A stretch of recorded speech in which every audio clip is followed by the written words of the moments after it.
Welcome. This is Hudson Institute's deep dive from Jerusalem and Washington.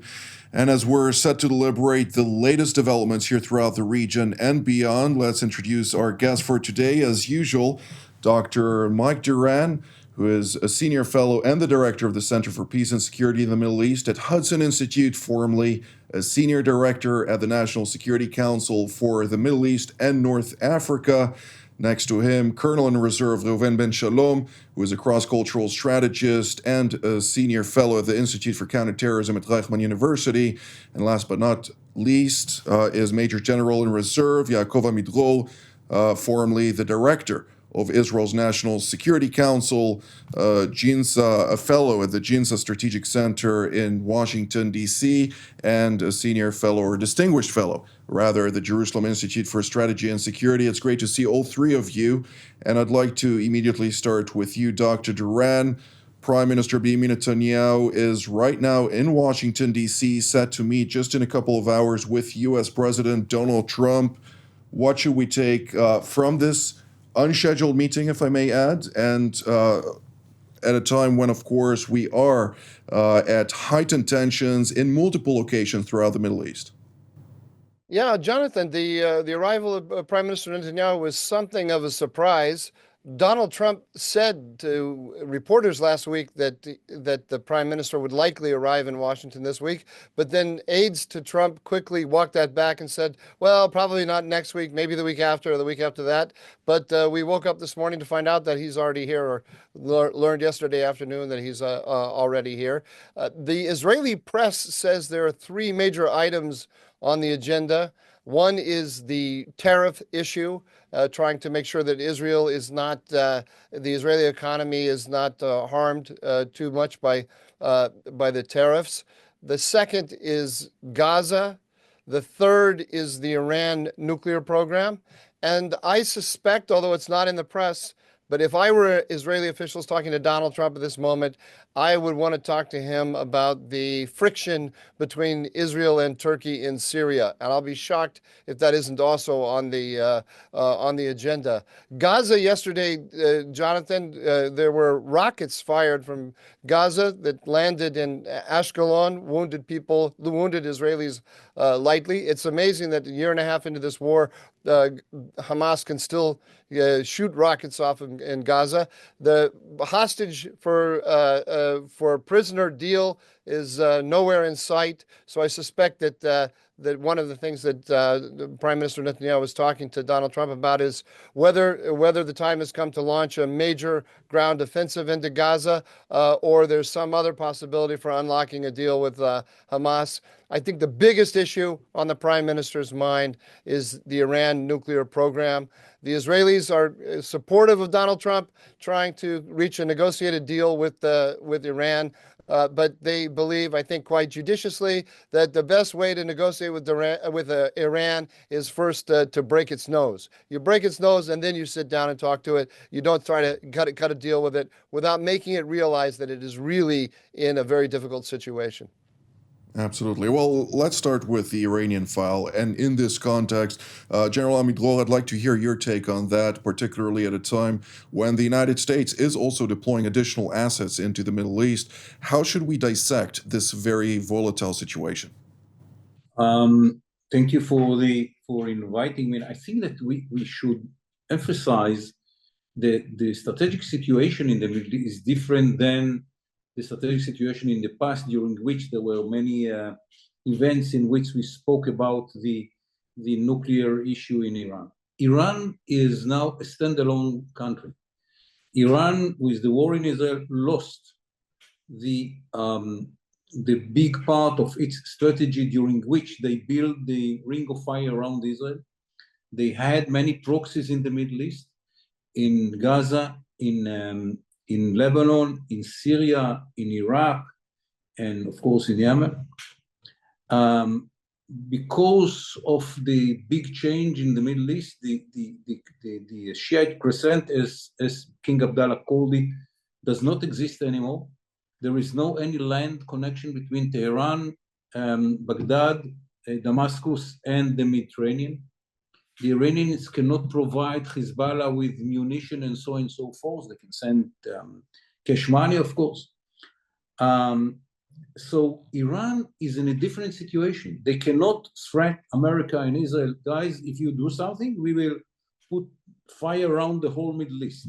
Yes, they can fire on Saudi Arabia and the Emirates and so on and so forth, but the proxies that they had in their hands that could be used if someone attacked Iran to ignite the Middle East, that was lost.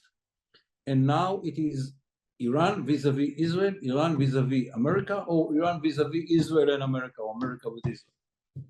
So it's a different situation, and I think that the Iranians understand it, the Americans understand it, of course we understand it. The fact that the Americans build these forces in the Helio Garcia and sending the next second carrier to the Middle East is a strong signal to Iran, guys. Yes, we are negotiating. Yes, there is another month or so for the negotiations, but we are parallel to that. We are building our forces. You know that Israelis are preparing themselves. We had a big exercise together over the Mediterranean a few weeks ago, but we are building our capability in Diego Garcia with all the capabilities that America can have in the area. And yes, you have time to negotiate, but if not, we have an alternative. And I think it's very important that if the Iranians understand that it is a serious threat, it's not just big words, but the President of the United States is ready to use the stick that he is carrying. That might change the idea in Tehran, and they will be ready to negotiate. What will be at the negotiations, how good Americans will be in the negotiations, not be bad negotiators as was Mr. Kerry when he negotiated the agreement with Iran. This is something else. Now we speak about bringing the Iranians to negotiate. And the new situation of Iran with the preparation of the Americans might lead to such negotiations. By the way, everyone is saying, but Israel is against negotiation. No. Israel is not against negotiation. Israel is against bad agreement. If the agreement will be good, in which the Americans succeed to dismantle the Iranian military nuclear capabilities and facilities, it's a good agreement that we can live with. We were against the agreement not because it was an agreement, because it was a bad agreement. And bad agreement is very bad. It's better to have no agreement than a bad agreement. So Israel, in principle, is not against negotiations and not against a good agreement. Israel is against bad agreement, and if will be a good agreement, Israel will be satisfied. If will be a bad agreement, Israel will be ready to take all the measures which are needed to stop the Iranians. Absolutely. Well, as General Karl von Clausewitz, the military philosopher, noted, war is merely an extension of politics. So is diplomacy. So is the economic pressure applied by the United States. Colonel Ben Shalom, when we're looking at this, the United States seems to reassert its credibility when we're talking about the Middle East. Is that something that is also coming through, trickling down into the Ayatollah regime in Tehran? Absolutely. And remember, it's not only this administration, also the previous U.S. administration had a very serious footprint here in the Middle East, projecting power, standing by Israel from day one of this war. Sure, there were disagreements, there were issues around certain armaments, there were political tensions, but the United States stood by us, which enabled us to do what we did. This administration, of course, is a different story. The fact that the U.S. administration says to Israel, we're backing you, we'll give you anything you want, and we're behind what you're doing. So even what we're doing in Gaza now, you can see a very emboldened Israeli government. So again, policy-wise from Israel, it's a perfect situation where there's no daylight between us and the U.S. And as far as Iran, if this is a message, I don't think there is a more powerful message. And people that understand military, you see the assets being moved around here. You understand that this is not merely a message for a message. It's a message saying that this option is on the table, and it really is. It really can be implemented. And remember, it's not only the carriers, it's not only Diego Garcia, with really a formidable force there. Other reports of things that are going on. I heard a report about another U.S. aerial defense asset coming into Israel? And if true, this means doubling also this strategic capability. So all this, you don't move for nothing. When you think about the tens of thousands of American service men and women that are defending Israel and promoting U.S. interests throughout the Middle East now, this is very significant. So Tehran must realize this. I would argue that probably looking at the prime minister going to the US, they must calculate this too. Remember, we have video conference. They could sit down for a secure chat. The fact that he goes to the US, yes, the tariffs are an urgent matter. And yes, good friends should be able to say, hey, buddy, come and talk. And the prime minister even stressed what this means, the fact that he's the first leader to meet Trump after the tariffs. But also, this means that there are strategic, critical issues at hand that should be discussed in person right now. So I think the Iranians read the map very well.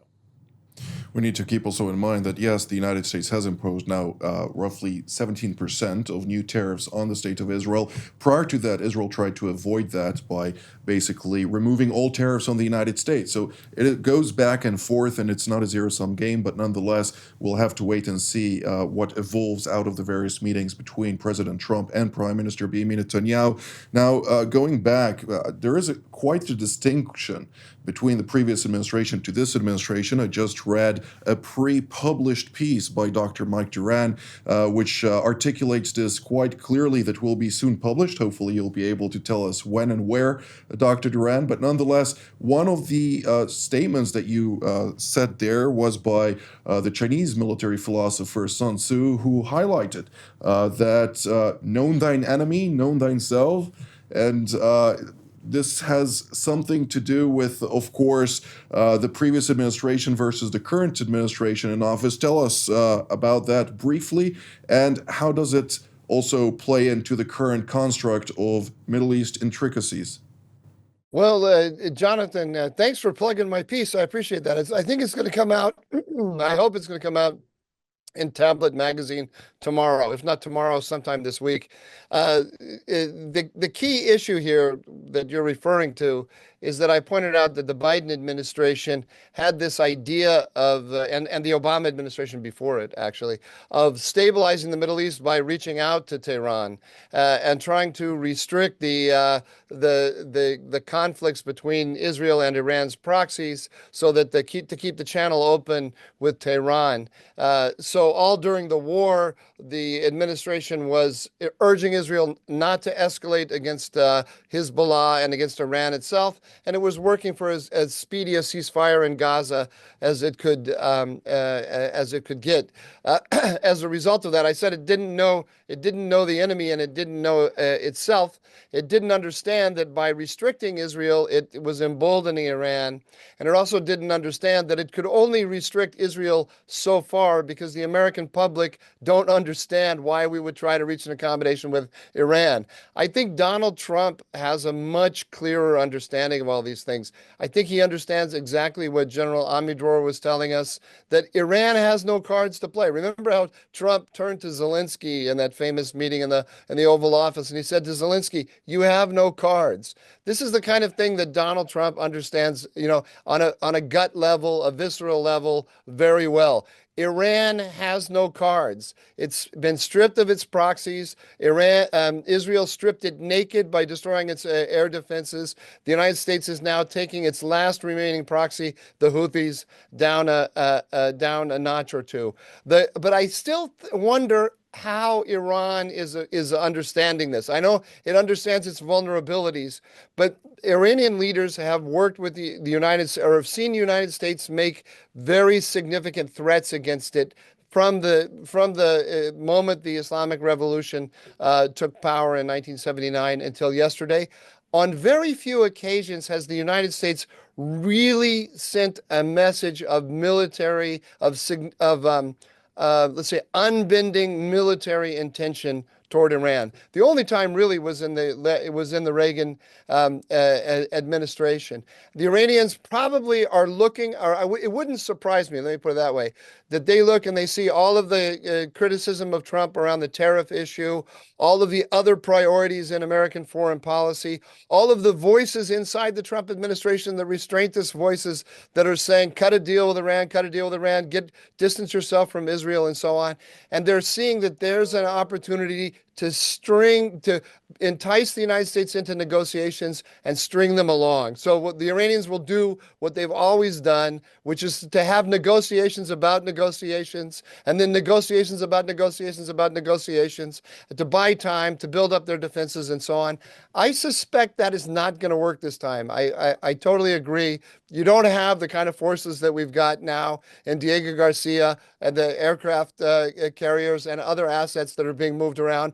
You don't do that. That costs money. It pulls forces out of rotations in East Asia and so forth. You don't do that unless you intend to use it. And use it doesn't necessarily mean launch a war, but it means get a result that you want. Absolutely. Well, as General Amidrol mentioned earlier, just a couple of days ago, Israeli Foreign Minister Gideon Saar was in Paris, France, after meeting with his counterpart, Baron, Monsieur Baron. He came out and he delivered in a press conference a very clear statement in which he said, Israel is willing to give diplomacy a chance, but it needs to be a real deal, and that is the underlying focus. All tools are on the table, including the diplomatic tool. The Iranians are in a very tough position. Between the rock and the hard place would be an understatement, but nonetheless, there is another topic that is being discussed, of course, by Prime Minister Benjamin Netanyahu and his team while in Washington, and that Major General Amidrol has to do specifically with the tensions currently between Ankara and Jerusalem, predominantly in Syria, but not only there. What can you tell us about that? Look, the fact that Israel made the Hezbollah so weak put the Turks in a good position to make a move, and they convinced the rebels to move south into Aleppo. In Aleppo, they found that there is no any resistance. They went along the main road of Syria down to Damascus. Forces coming from the south, from Dera area, helped them to gain the control of Damascus. And today, the Turks have a clear access to the new rulers of Damascus, and we know what are the big dreams of the Ottoman dreams of Erdogan, and the question is how we will implement them. For Israel, it's very important to make 3 red lines. One, to the new regime in Syria. Guys, we will not let you to take control of the Syrian army capabilities. We don't want it in your hands. It is about chemical weapon, it's about air force, it's about everything. And this is why Israel bombed the hardware of the old regime. And the Syrian army as a system does not exist. We succeeded probably to destroy most of its tank, aeroplanes, chemical weapon, missiles, and so on and so forth. The second important red line was you do not deploy south of a place called Jermana, which is south of Damascus. It's okay, you can do whatever you do in Damascus itself, north of Damascus, but south towards the Syrian side of the Golan Heights, we will not let you to build military forces. We don't want anyone who might threat Israel in those areas. And the third red line is we don't want to see the Turks taking positions inside Syria, and this is why we bombed an airbase which we understood might be used by the Turks. I think that it will be wise if the Americans will be more involved and will help both sides to get to understanding, okay, what can be done and what cannot be done in Syria. The Minister of Foreign Affairs of Turkey was very clear. He said we don't want confrontation with Israel. Syria belongs to the Syrians. His position is based on the fact that they will get whatever they want from the Syrians, and we will get only negative answers. But basically, we agree that Syria belongs to the Syrians, and we don't want to see the Turks too much involved in Syria. So in principle, we agree with the Turks, at least what was said publicly by the Minister of Foreign Affairs of Turkey. But practically, we are in a way to might be a confrontation if the Turks try to build Turkish positions, strongholds, whatever facilities inside Syria. And I think that the marking of these three red lines on the ground by fire and by diplomacy, not direct, indirect connection with the Turks, and I hope that we have enough access to make it clear to the new regime in Damascus as well. It should be clear Israel will not do the same mistake that we did before the 6th of October, to let someone to build a monster, a beast near the borders of Israel. We will not let it done by the new rulers of Damascus and not by the Turks. Jonathan, pardon me. Can I break in here to ask a question of General Amidor? We don't have very much time left, but go ahead. General Amidor, could you just elaborate a little bit more on point 3? In particular, what about Syrian airspace? What should be the Israeli position about who controls Syria's airspace? We have a long experience relating to this question because the Russians had been there with their anti-air systems, and the Syrians had their own systems.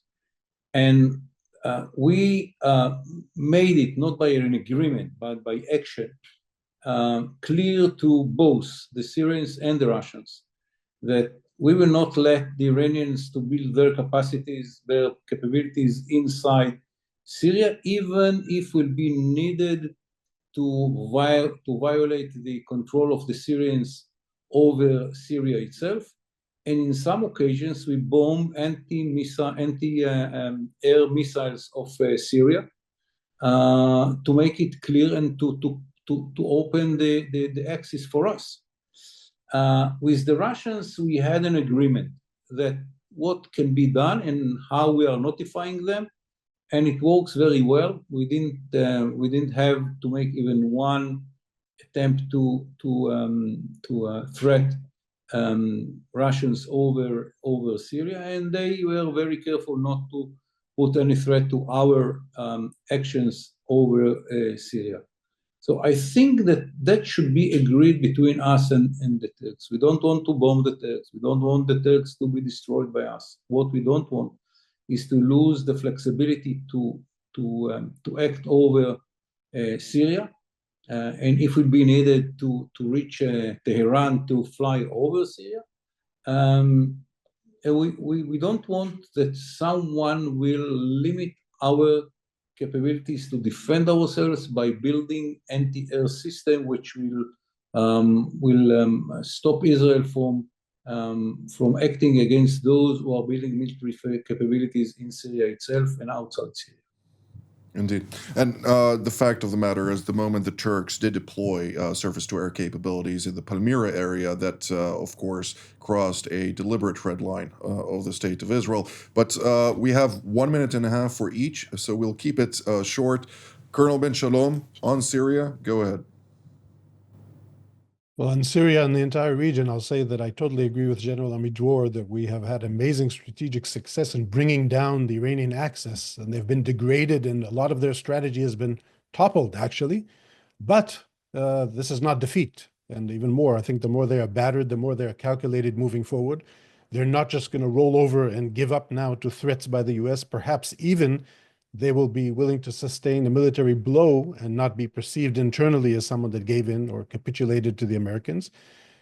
For us, the main goal is to prevent them from having a nuclear weapon, and all this determination. You also hear from General Amidor. I think that is our strategy now, backed by the US, and we are determined not to enable that, hopefully in diplomacy, but if need be, in other means.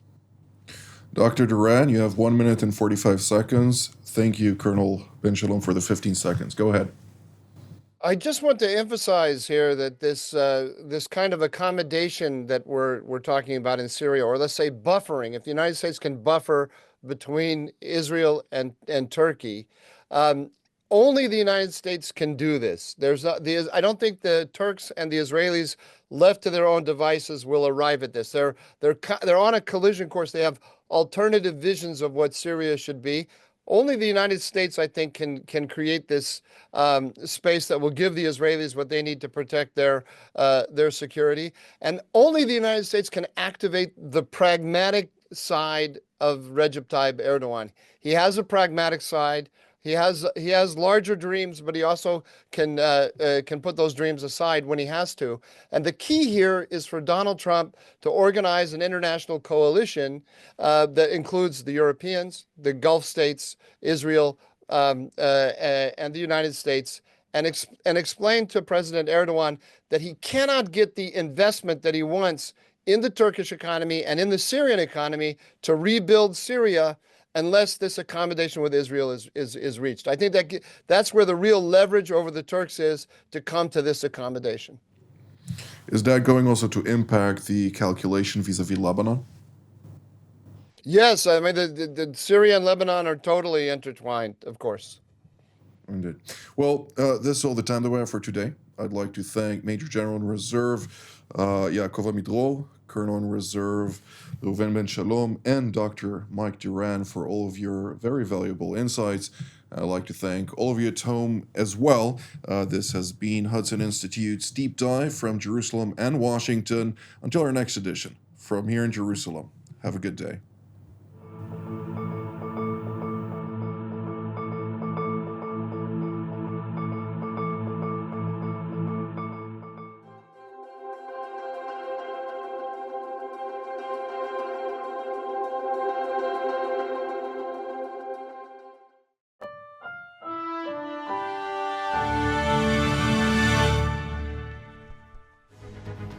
Shalom, I'm Danny Ayalon, former Israeli ambassador to the United States, former deputy foreign minister and member of Knesset. Today, I'm very privileged to be hosting TV7's Middle East Review and also being a panelist of the various shows of TV7, which I find the most enlightening, most educating if you really want to understand the world, the global scene as well as the regional scene of the Middle East. It is worthwhile to watch TV7.